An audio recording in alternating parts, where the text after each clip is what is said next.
भयम भयानामपहारिणि स्थिते मनस्यनन्ते मम कुत्र तिष्ठति यस्मिन् स्मृते जन्म जरांतकादि भयानि सर्वाण्यपयांति तात। हे दोस्तों मित्रों, तुम्हें कोई भी कष्ट नहीं होगा, ना मृत्यु का, ना रोग का, ना अपमान का, ना कोई भय छू सकेगा। कौन सा ऐसा जादू है भाई? बोले समस्त भयम भयानाप हारिणी स्थिति, समस्त भय का अपहरण करने वाली एक स्थिति जागृत होती है। कैसे जागृत होती है? अनंत महिमाशाली भगवान के नाम का जो स्मरण करता रहता है। हम अपनी कल्पना से भयभीत होते, कहीं कोई भय नहीं है। जहां भय लगा है वहां हमने देखा हमारी कल्पना हमको भयभीत करती है। नाम जब चल रहा है तो तुम्हें भय कोई परास्त नहीं कर। भयम भयानामप हारिणी, समस्त भयों का अपहरण करने के लिए नाम विराजमान है। चौथी स्टेज में कैंसर, अब कभी भी शरीर छूट सकता है। और पूरा तिलक लगाए मुस्कुराते हुए बात कर रहे थे। बोले बस बल है राधा नाम का। अभी कुछ दिनों से जुड़े थे, यही एकांतिक में उनका पड़ा भी है। हे भयम भयानाप हारिणी स्थिते, समस्त भयों का अपहरण हो जाएगा। विश्वास करो, तुम कितने दिन पैसा कमा लोगे, कितने दिन भोग लोगे, कितने दिन परिवार को संभाल लोगे। हरि गुरु का अंतर से भाव तुम्हारे नहीं जुड़ पा रहा है तो क्या तुम अविनाशी हो? अगर आज मर गए तो तुम्हारी पत्नी, तुम्हारे पुत्र, तुम्हारा परिवार कौन चलाएगा? विश्वंभर भगवान। तो आज विश्वास क्यों नहीं करता भगवान पर? अपने पर क्यों ले रहा है कि अगर नहीं हुआ तो मैं बर्बाद हो गया हूं? बर्बाद तू तो है ही। आबाद कब तू हुआ था? आबाद तो उस क्षण होता है जब उस ईश्वर का आश्रय ले लेता है और पूरा भरोसा ईश्वर पे छोड़ देता है, उसे कहते हैं आबाद होना। अहंकारी कभी, अपने को कर्ता मानने वाला कभी आबाद नहीं होता। यही समय तो होता है उत्तर देने का, मैं आपका। सर्वस्व नष्ट हो जाए तो भी स्वामी मैं आपका। आपकी आज्ञा के अनुसार आपके विरुद्ध कभी नहीं चल सकता, चाहे प्राण चले। भगवत प्राप्ति ऐसे होती है। नौकाएं कभी डूबती नहीं, लड़खड़ाती नहीं, छेद होती नहीं। नाविक ने आज तक किसी को डूबने नहीं दिया, पार कर दिया है। चुपचाप बैठा रहे, दौड़ क्यों मचा रहा है? इधर से उधर पूरा बैलेंस बिगाड़ने की कोशिश कर रहा है। एक आदमी ट्रेन में दौड़ रहा था, डिब्बे में एक साधु थे। भाई मैं देख रहा हूं तू दौड़ रहा है, क्यों दौड़ रहा है? बोले हमको बहुत जल्दी पहुंचना है अमुक स्टेशन। है पागल, ट्रेन चल रही, तू बैठ जा, तू बैठ जा, ट्रेन चल रही। ऐसे ही तू सच्ची मान, अध्यात्म की कोई दौड़ भाग नहीं होती। अध्यात्म कोई किलोमीटरों वाली यात्रा नहीं कि बहुत भागना पसीना चुआना है। समझ समझ, विवेक का मार्ग, विवेक का। आराम से बैठ जा। काहू के बल भजन को, काहू के आचार, ब्यास भरोसे, कुंवर के सोवत पाव पसार। अंतिम समय सूरदास जी का पद, भरोसो दृढ़ इन चरणन केरो। ये है पूरी जीवन की साधना। नाते नेह राम के मनियत, जाके प्रिय राम बैदे ही, तजिए ताह कोटि बैरिसम जद्य परम सने ही। पुलापा नहीं चलता यहां, ठोस चलेगा, ठोस घनीभूत भक्ति। और वो होती भक्तों के चरणों से, हरिभक्तों के चरणों से। जरा भी आप प्रश्नवाचक चिन्ह आपके सामने लग गया तो शरणागति में कलंक लग जाएगा। नहीं, भगवत प्राप्ति का माइक से ठेका लेते हैं। शरणागति, भगवत प्राप्ति बिल्कुल सहज सरल। सब कुछ उनका था, उनका है, उनका ही रहेगा। तुमने जो अपना मान लिया है बस वही समर्पित कराने के लिए रोज सत्संग हो रहा, उसी को समझ लो। भगवान ही तुम्हारे पुत्र परिवार के रूप में हैं। वही ऐसा प्रश्न खड़ा करेंगे कि तुम भगवान को देखते हो या पुत्र को देखते हो। हमें श्री भगवान की तरफ देखना है तो वो भी हो जाएगा, सब मंगल ही मंगल हो जाए। और अगर पक्ष ले लिया संसार का तो गए, नंबर से आप नीचे उतर जाएंगे। इसीलिए कह रहे, अगर भय मुक्त होना, सबसे बड़ा भय मृत्यु का है, जो बच नहीं सकते, वो आने वाला है। तो बोले जब साधु भी मरता है, गृहस्थ भी मरता है, तो भी भजन से क्या है? साधु मरता नहीं। सांप जैसे अपनी केचुल छोड़ता है, ऐसे साधु अपने शरीर को छोड़ता है और भगवत धाम जाता है। मरता है विषयी पुरुष, जन्मत मरत दुषा दुख होई। इसलिए भयम भयानाप, जो नाना प्रकार के भय, नाना प्रकार के दुख, आपको चिंता शोक, उनसे मुक्त होने के लिए बार बार कहते हैं राधा राधा राधा। नाम जप करो, प्रभु के आश्रित हो जाओ, अपनी चिंता छोड़ो, अपने परिवार की चिंता छोड़ो, भगवत चिंतन करो। बहुत बढ़िया जिम्मेवारी भगवान ले लेंगे, सच्ची मानिए। कर्तव्य छोड़ने की बात नहीं कह रहे हैं, चिंता छोड़ने की। तुम्हारे चिंता करने से होगा, ओवर थिंकिंग, तुम्हारे सोचने से होगा कि हम ये महल बनेगा, महल के ऊपर अटारी चढ़ेंगे, फिर ये होगा, फिर वो होगा, फिर होगा। तो बोले हम कुछ सोचे ना, नहीं, राधा राधा राधा। वर्तमान में राधा राधा जब जो आगे होता चला जाए उसको करता चला जा, तो जीवन मुक्त हो जाएगा गृहस्थी में रहते हुए। सोच हमको नहीं, सोच हमारे प्रभु देंगे। आगे क्या करना है वो करेंगे, हम संकल्प विकल्प करके फंस जाएंगे। बाले क्रीडन का सक्ता यौवने विषयोन्मुखा अज्ञानयन्त्य शक्त्याः च वार्धकं समुपस्थितम् तस्मात् बाल्ये विवेकात्मा यतेत श्रेयसे सदा बाल्य यौवन वृद्ध्यायैर्देह भावैः संयुतः।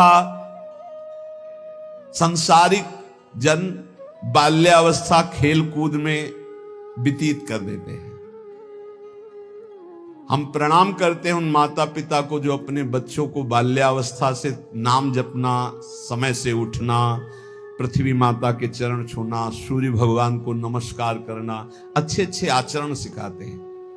आजकल माता पिता नहीं उठते प्रातःकाल, तो बच्चों को क्या उठाएं प्रातःकाल, 11 बजे तक उठते हैं। बाल्ये क्रीडन का शक्त यौवने विषयोन्मुखा, बाल्यावस्था तो खेल कूद में चली गई। जीवन वही धन्य जो भगवान से मिल जाए, वो जीवन किस काम का। आजकल कह रहे हैं कि बाल्य क्रीडन का शक्त, बालकों को तो क्रीड़ा अवस्था में ऐसा लगा दिया कि बाल्यावस्था कब निकल गई पता नहीं चला। यौवने विषयोन्मुखा, यौवन अवस्था भोगों में फंसा दे। अरे भाई, भगवान कृपा करें सबको अच्छे माता पिता मिले। कैसे अच्छे माता पिता? जो भगवान में लगाते हैं, जो सत धर्म में लगाते हैं, जो सत कार्यों में लगाते हैं। बहुत बड़ा योगदान होता है माता का, फिर दूसरा पिता का। सबसे बड़ा गुरु माता, फिर पिता, क्योंकि वही सतमार्ग में चला। गांव में एक बार नाटक आया था दिखाने के लिए, वो क्या कहते हैं, नौटंकी, वो सुल्ताना डाकू, पूरा दिखाया गया। रात भर देखा था, बच्चे थे उस समय। तो जब उसको फांसी की सजा दी गई तो उससे पूछा गया तुम्हारी अंतिम चाहत क्या है? वो हम पूरी जिंदगी भर ध्यान रखा। बोले हमारी माता को हमसे मिला दो। माता को, जे ही माता मिलने आई तो गले लगे और दांत से पूरी नाक काट ली माता की। तो आप ईश्वर ने पूछा ये क्यों किया? बोले मुझे आज फांसी के फंदे में चढ़ाने वाली ये है। पहली बार हमने पेंसिल चुराई थी और जब इसको कहा कि मां मैं पेंसिल चुरा के लाया, तो इसने कहा बहुत अच्छा बेटा, लिखने के काम आएगी। बस उसी दिन से मुझे लगा कि बहुत अच्छा कार्य है। और आज मैं सुल्ताना डाकू बना और मुझे इसकी फांसी की सजा मिल रही, तो सबसे बड़ी अपराधिनी मेरी मां है जो मुझे इस मार गई। मां प्रथम गुरु है। आप अपने बच्चे को जैसे गर्भ से शिक्षा, अगर हम प्रार्थना करते हैं गृहस्थ में वो बच्चा गर्भ में आ जाए तो सहवास बंद कर दो, सात्विक भोजन पाओ, भगवत नाम कीर्तन सुनो, भगवत कथा सुनो, महान तीर्थों का भ्रमण करो अगर कर सकते हो, उससे तुम्हारे बालक के बहुत सात्विक संस्कार होंगे। यौवने विषयोन्मुखा, जवानी भोगों में व्यतीत करने के लिए प्रेरणा दी गई और अंदर और बाहर दोनों से संयोग बने, विषयों से हृदय मलिन हो गया। फिर कह रहे हैं अज्ञा नयंती असक्त्या, जो अगली अवस्था आई बुढ़ापा, वो तो असक्त, इंद्रियां वैसे ही चंचल, मन वैसे ही चंचल, शरीर असक्त। अब वो अंदर बैठे बैठे भोगों का चिंतन कर रहा है, उसकी दुर्गति हो जाती है, दुर्गति। इसलिए तस्मात् बाल्ये विवेकात्मा यतेत श्रेयसे सदा। विवेकवान होकर बाल्यावस्था से वो माता पिता धन्य है जो अपने बच्चे को शासन में लेकर, बाल भोग बना रहे, 5 मिनट राधा राधा कीर्तन कर, अभी तुझे पवाते हैं, थोड़ा सा नाम संस्कार डालिए, भगवत कीर्तन का, भगवान नाम जप का, बैठ 5 मिनट बैठ के कथा सुन, देखो सत्संग सुन, या स्वयं सुनाने लगे कोई न कोई ग्रंथ की बात। संस्कार पढ़ते हैं, गर्भ से संस्कार पढ़ते। अभिमन्यु जी को गर्भ में ही चक्रव्यूह तोड़ना आ गया था, प्रहलाद जी को गर्भ में ही परम महाभागवत बना दिया था नारद जी ने। अगर आप गर्भस्थ शिशु से शिक्षा प्रारंभ करेंगे तो कोई महान राष्ट्रभक्त महात्मा पैदा होगा। विवेक की पुरुष को चाहिए कि जिस समय बाल्यावस्था है वो पूरे जीवन की अद्भुत शैली बनाने के लिए उसको आप शिक्षा दीजिए। जितने गंदगी व्यसन है वो सब माता पिता के आचरणों का प्रभाव बच्चों पर पड़ता है। बहुत होश में माता पिता अपना व्यवहार रखें, नहीं बच्चे फिर वो ही जानते हो क्या करते हैं, बुढ़ापे में मार थप्पड़ घर के बाहर कर देते हैं कि तुमने हमको यही शिक्षा दी है आधुनिकता की, भोगों की, विषयों की, तो उसी का सुख लो। इसलिए तदे तद्वो मयाख्यातम यदि जानीत नानृतम तदस्मत् प्रीतये विष्णु स्मृत्याम बंध मुक्तिदहा। मित्रों, मैं तुम लोगों से प्रार्थना कह रहा हूं, तुम झूठ मत समझना। अगर समस्त दुख और बंधनों से छूटना है तो तुम केवल हरि स्मरण प्रारंभ कर दो। उनका स्मरण करने के पश्चात कोई भी विपत्ति उसको परास्त नहीं कर सकती।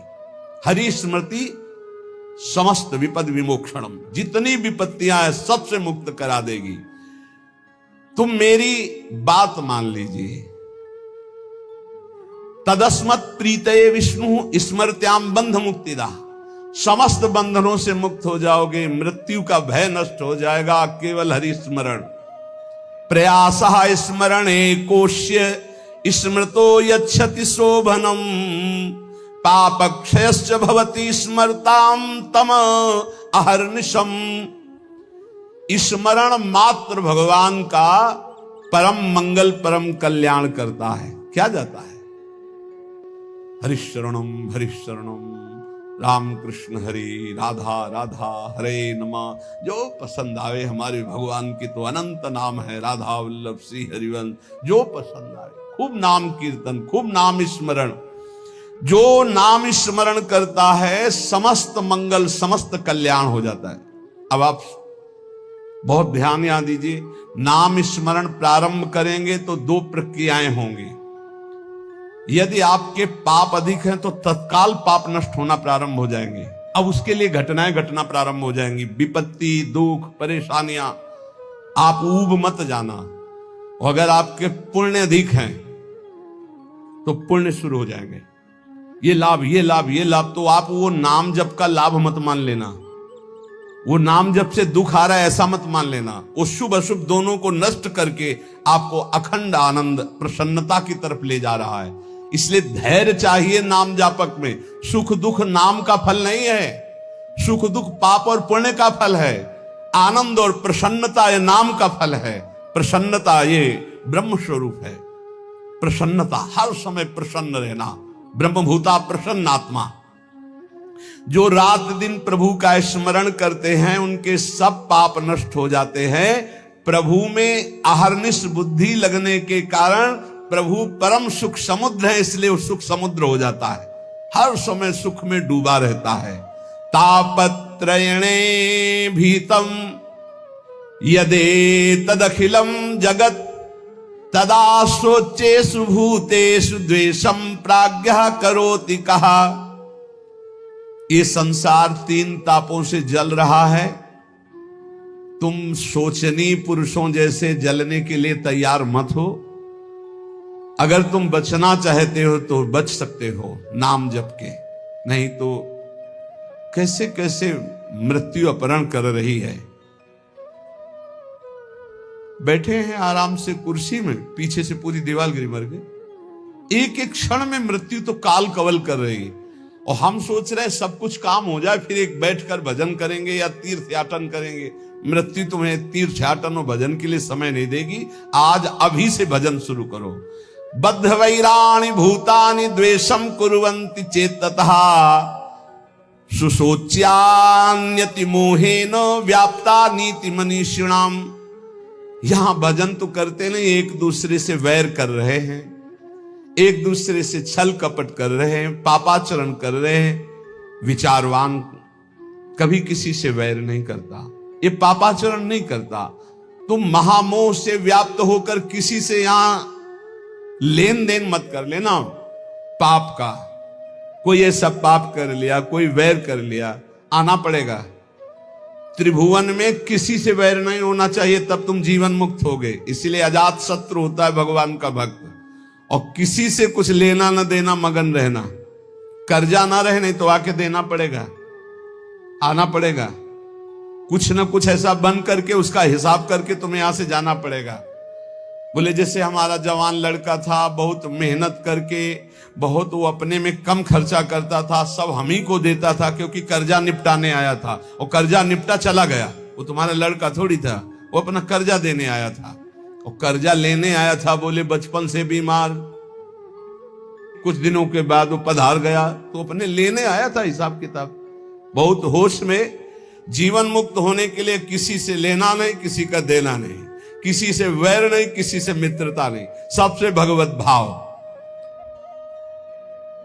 मैं तुम सबसे आग्रह करता हूं, तुम इस असार संसार के विषयों में कभी संतुष्ट नहीं हो सकते, मेरी बात समझ लो। चाहे जितना भोग भोग लो, कभी ऐसा नहीं हो सकता हाँ अब आज के बाद मुझे नहीं चाहिए।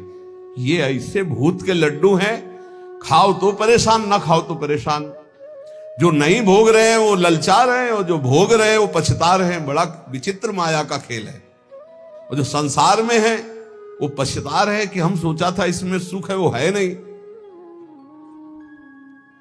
हमें लगता है कि सुख औरों में है, पूरा जीवन उनको पछताते चला जाता है, ये भोगा, ये भोगा, ये भोगा।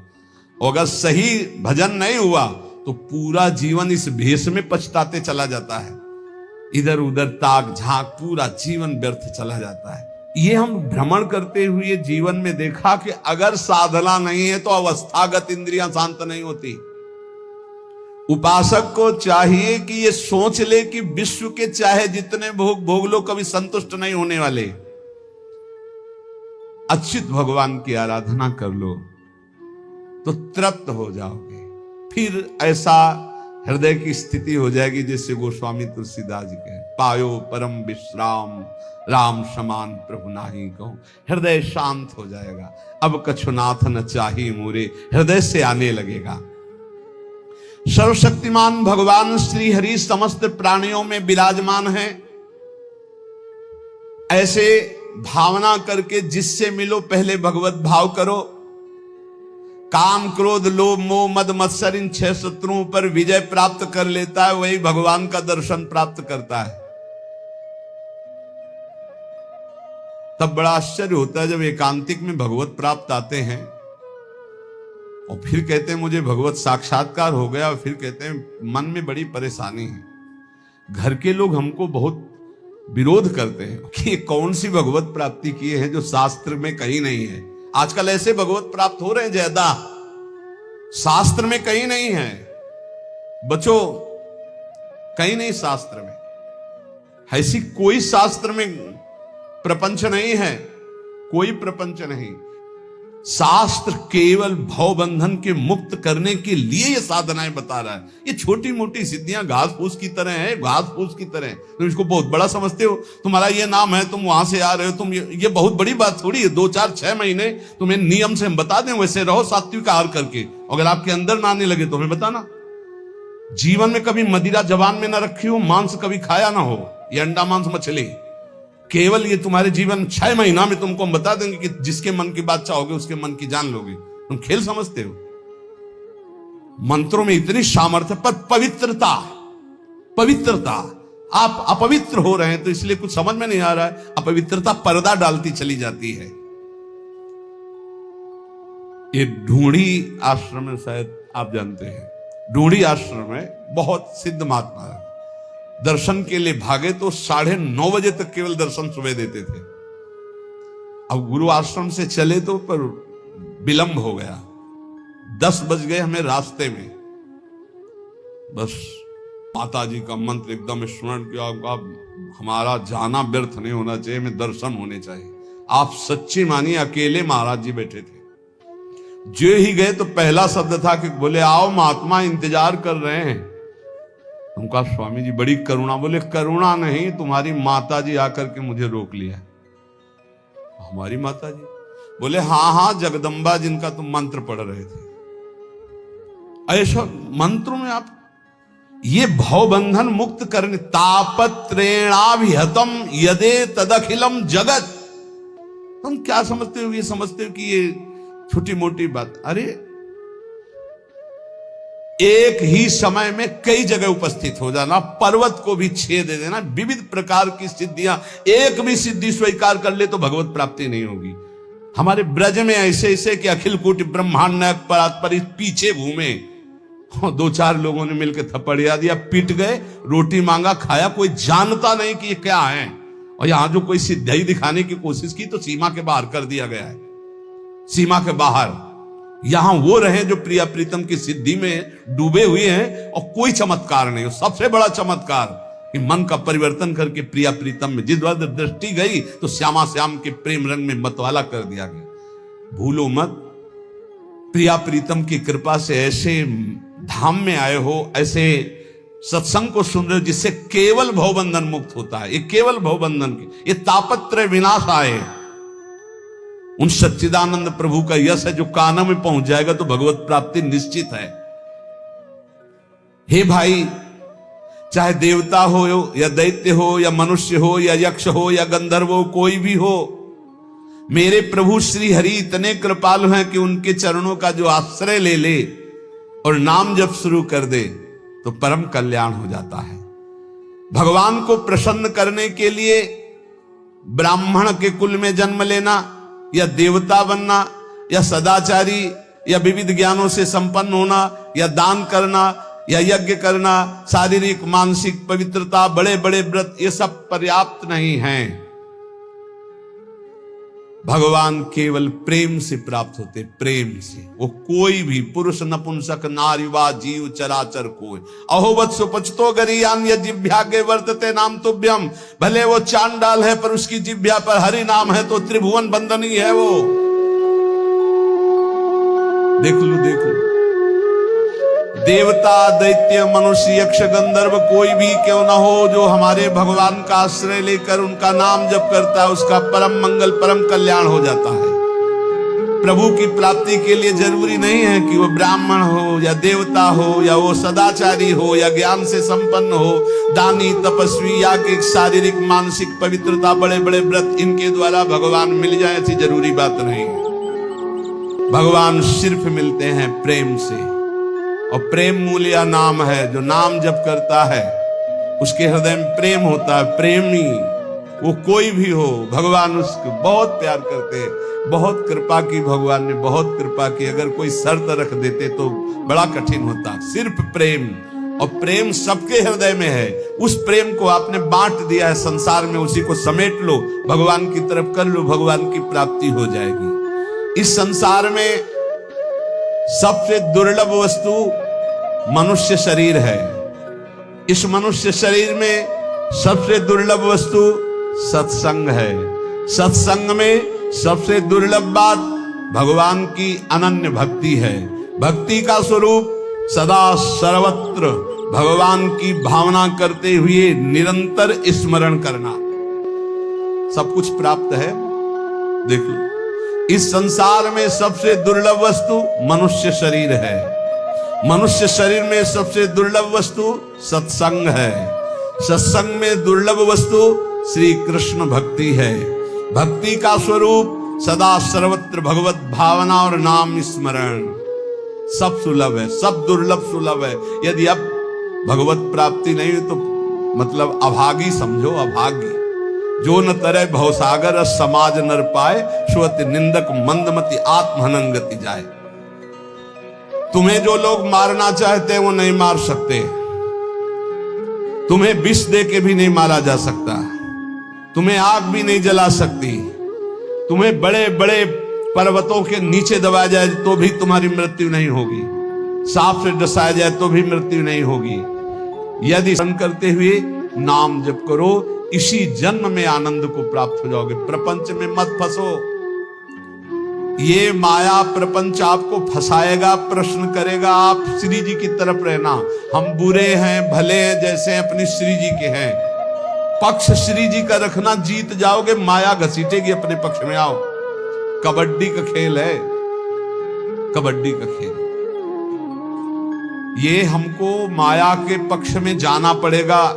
जैसे पाला होता ना, उसमें दो शर्तें रहती हैं।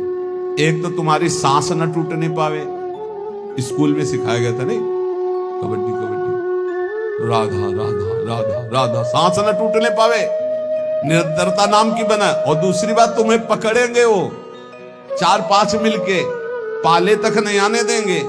पाला कौन सा? हमारे माई श्यामा जी को राज। पकड़ेंगे कौन? काम क्रोध लोभ मोह मद मत्सर। आपको घसीटना है कैसे? राधा राधा राधा राधा, और आप पाले में आ जाओगे।